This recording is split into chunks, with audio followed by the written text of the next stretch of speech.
If you're an overcommitter, or if you know or live with one, today's daily strength is for you.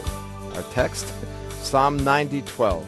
Teach us to number our days, that we may gain a heart of wisdom. Okay, I confess, I am hopelessly prone to overcommitting myself. Is anyone else out there a little too quick to say yes to every request? So how about if we start our own little group? We'll call it Overcommitters Anonymous. We can have weekly OCA meetings, and we'll become experts at saying no. Want to join? As I get a little older, I realize, like Moses did in Psalm 90, that my time on earth is limited. It's quickly passing. And that means that, more than ever, I want to be strategic and purposeful about where and how I'm spending my time. It's not because I feel like I'm better than others or that some tasks and opportunities are beneath me.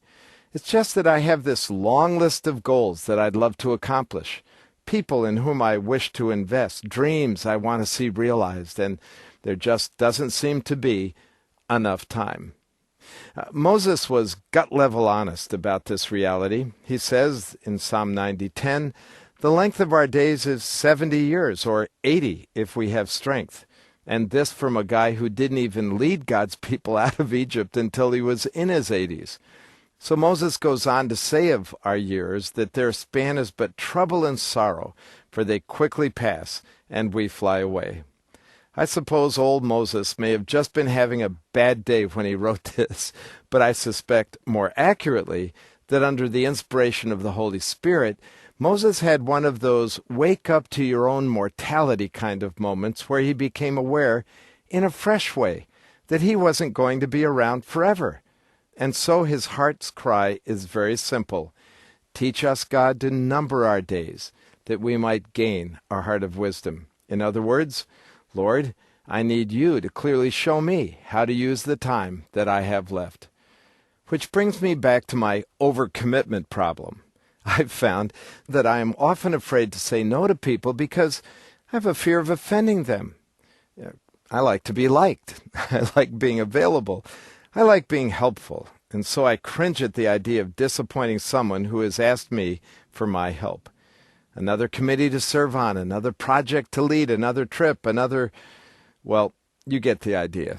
For me, the antidote to my fear of offending people is cultivating a deeper fear, the fear of neglecting some of the core ministries and responsibilities that God has entrusted to me. Like, for example, my family. I want to be sure that my outside commitments don't pull me away from my responsibilities as a husband, a son, a father, and a grandfather.